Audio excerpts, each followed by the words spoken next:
कालस्थायिने गुरुविक्रमाय गुह्यप्रवराय गुरवे गुणगुरवे गुरुदैत्यकलक्षेत्रे गुरुधर्मसदाराध्याय गुरुपुत्रपरित्रात्रे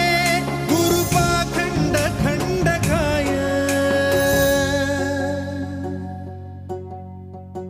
गीतसाराय गीततत्त्वाय गीतगोत्राय धीमहि